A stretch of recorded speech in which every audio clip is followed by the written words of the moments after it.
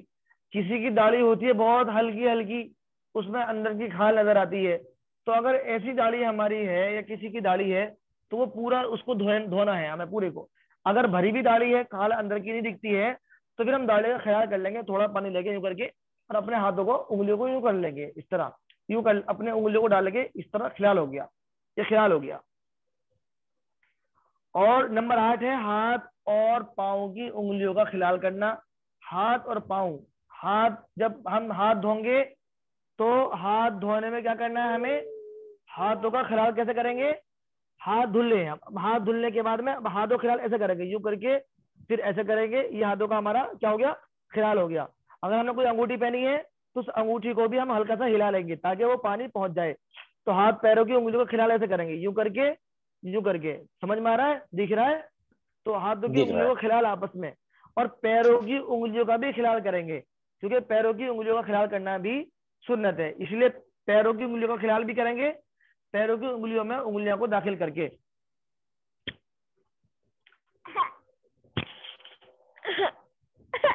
آگے میں اس میں انگلیوں کا خیال کرنا. نمبر 9 ہے تمام اعضاء کو 3 بار دھونا. دیکھیے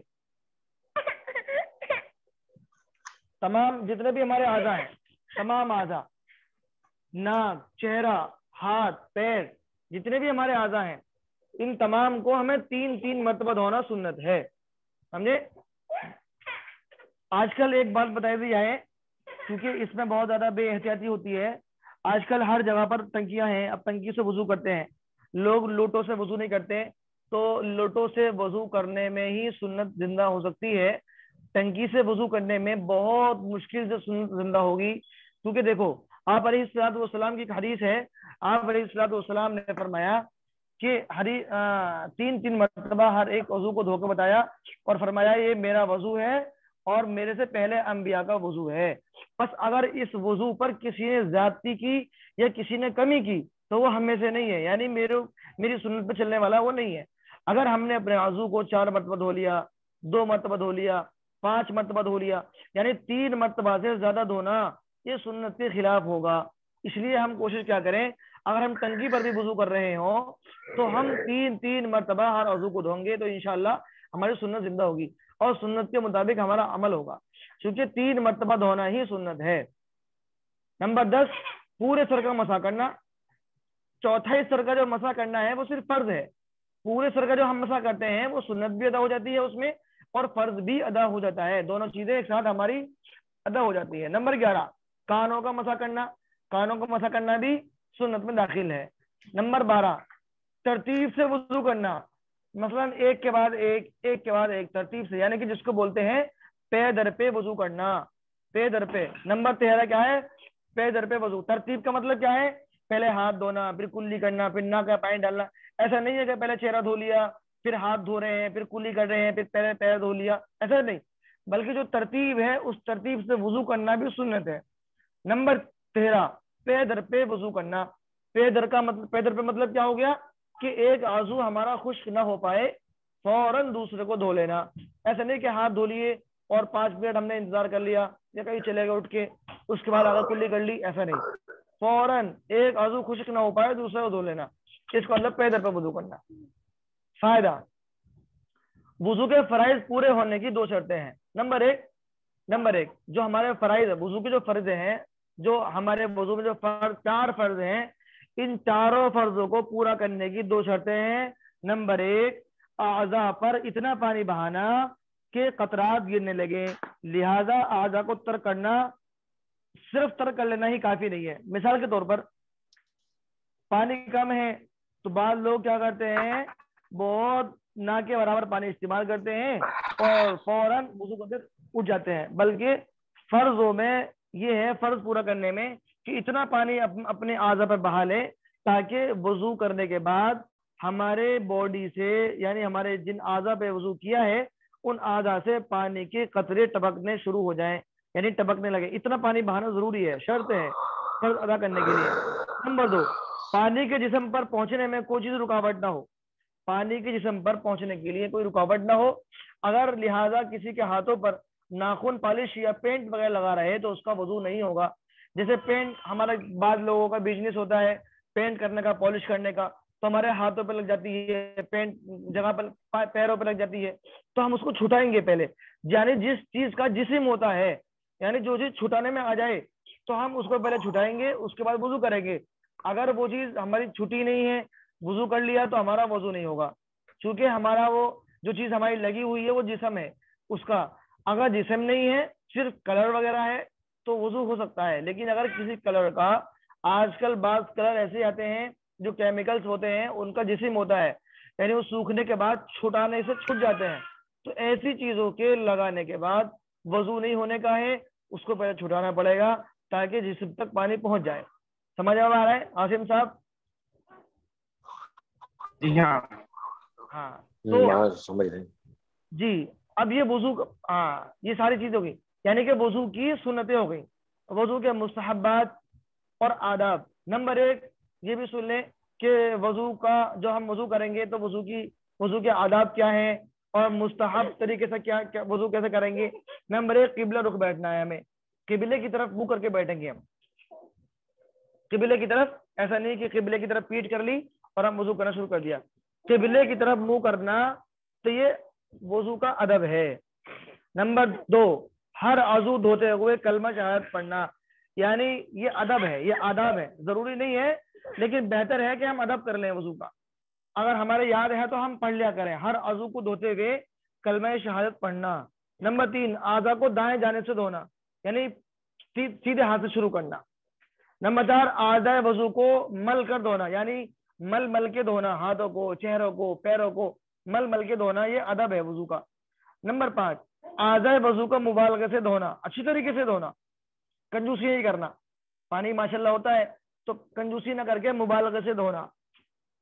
نمبر 6 چھنگلیاں کا کان میں داخل کرنا، یعنی جو چھوٹی انگلی ہوتی ہے، چھوٹی انگلی، یہ کان میں داخل کریں اس کو تاکہ اچھے سے کان بھی دھل جائے، یہ وضو کا مستحب ہے۔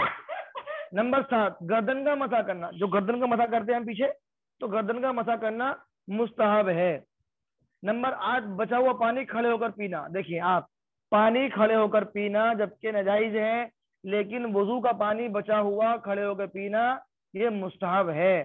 دیکھیے آپ، ایک نئی بات ملی ہوگی آپ کو شاید، کہ وضو کا پانی کھڑے ہو کر پینا یہ مستحب ہے، نارمل پانی پینا نہیں ہے کھڑے ہو کے، نارمل پانی پینا تو ناجائز ہے کھڑے ہو کے، صرف یہ مستحب جو ہے یہ وضو کا پانی پینا ہی کھڑے ہو کر مستحب ہے، باقی اس کے علاوہ نہیں۔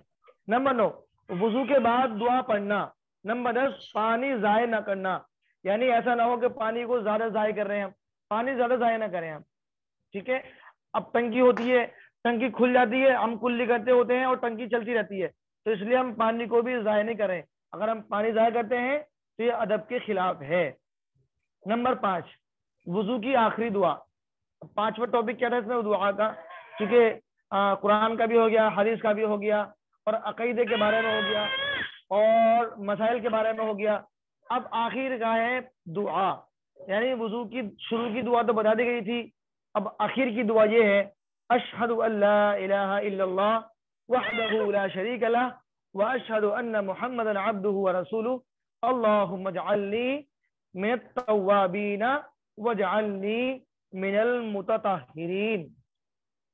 یہ وضو کی آخری دعا ہے، یعنی وضو کے آخر میں ہمیں کلمہ شہادت پڑھنا ہے، اور اللہم اجعلنی من التوابین واجعلنی من المتطہرین، اس دعا کو بھی پڑھنا ہے. یہ ہمارا پورا آج کا سبق ہو گیا. ٹھیک ہے بھائی؟ جی. اگر کسی کو سوال کرنا ہو، کوئی معلوم کرنا ہو تو کر سکتے ہیں. یہ مستحب میں جو ہے جو ہاں بچا ہوا پانی پینا ہے، تو جب ہم ہاں اگر ٹنکی، یہ کوئی ضروری تو ہے نہیں نہیں، جیسے مستحب، ٹنکی میں ہم ہاتھ مستحب، صرف مستحب ہے. مستحب اگر ہم لوٹے سے وضو کر رہے ہیں، اب ٹنکی سے تب کھڑے تو ہو پی کے لیں پانی گے. کیسے پئیں گے؟ ٹنکی سے تو مشکل ہو جائے گا. بھائی ٹنکی سے مشکل ہے، کھڑے ہو کے پانی نہیں پی سکتے. لوٹے وغیرہ سے اگر ہم وضو کر رہے ہیں تو پھر ہم کھڑے ہو کے پانی، وضو کا بچا ہوا پانی پی پئیں گے. سکتے ہیں. ہاں. اور کسی کو رہبر بھائی، آپ کو کوئی سوال؟ آپ کی وائس نہیں آ رہی، سائلنٹ ہو رہا ہے، میوٹ ہو رہا ہے آپ کو، آپ کا کیا مائک؟ آ رہی ہے آواز؟ ہاں آ جیسے رہی ہے. بالوں کا کلر لگاتے ہیں، اس میں کیمیکل ہوتا ہے، تو اس سے نماز ہو جاتی ہے؟ دیکھیے کلر کا مسئلہ یہ ہے کہ میں نے کیا بتایا، جس چیز کا جسم ہے، یعنی جو بھی چیز ہم لگا رہے ہیں، اگر وہ چیز چھٹانے سے چھوٹ جاتی ہے، سمجھے؟ جسم ہوتا ہے نا، جسم سمجھتے ہیں؟ جی. جسم مطلب سوکھنے کے بعد کوئی چیز، ہم جسے پینٹ ہوتا ہے، پینٹ، اب پینٹ ہم چھٹائیں گے ناخن پہ، ہمارا آ جائے گا وہ پینٹ، ٹھیک ہے؟ تو اگر کوئی ایسی چیز ہے کہ لگانے کے بعد، سوکھنے کے بعد چھٹانے سے چھٹ جائے تو وہ جسم والی چیز ہوتی ہے. اگر ایسا نہیں ہے، صرف کلر باقی رہ جاتا ہے تو اس سے ہو جائے گا. بالوں کا جیسے کلر وغیرہ کراتے ہیں آج کل، اس میں کیمیکل بھی آتا ہے. ہاں کیمیکل، البتہ وہ سب ناجائز ہیں، کلرز وغیرہ لگانے سب ناجائز اور حرام ہے. بلکہ ہم صرف مہندی لگا سکتے ہیں، باقی سب کلر ناجائز اور حرام ہے. جو کلر لگا لیتے، اس کے جو کلرز لگا لیتے ہیں. اس میں اگر جیسے ایک تو امونیا والا ہوتا ہے، ایک نارمل ہوتا ہے، ایک کون سا ہوتا بنا ہے؟ کیمیکل کا لگاتے ہیں. ایک تو کیمیکل والا ہوتا ہے اور ایک بنا کیمیکل والا ہوتا ہے. دیکھیے ایک میں نے ابھی اس وقت میں جو مسئلہ چل رہا ہے، اس وقت میں مسئلہ چل رہا ہے وہ وضو اور غسل کا، جی. وضو اور غسل کا، کہ وضو ہوگا یا نہیں، غسل ہوگا یا نہیں. تو اس میں یہ بات، بس اتنی سی بات سمجھ لیں کہ جس چیز کا جسم ہے، اگر وہ چیز ہمارے بدن پر یا بالوں پر لگی ہوئی ہے، جب تک وہ چیز چھٹنے کی نہیں ہے تب تک نہ تو ہمارا وضو ہو سکتا ہے نہ ہمارا غسل ہو سکتا ہے. البتہ وہ کلر ہوتے ہیں، کلر لگانے والے، تو کلر کا جسم نہیں ہوتا ہے، کلر لگانے کے بعد بالوں کو دھو لیا جاتا ہے اور صرف وہ کلر رہ جاتا ہے، صرف ایک رنگ رہ جاتا ہے. تو رنگ کیا ہوتا ہے؟ رنگ کا کوئی جسم نہیں ہوتا. البتہ یہ لگانے ایک الگ ہے، وہ ناجائز اور حرام ہے. پھر بھی کلر کا لگانا ناجائز اور حرام ہے، کلر کو لگانا، لیکن غسل اور وضو ہو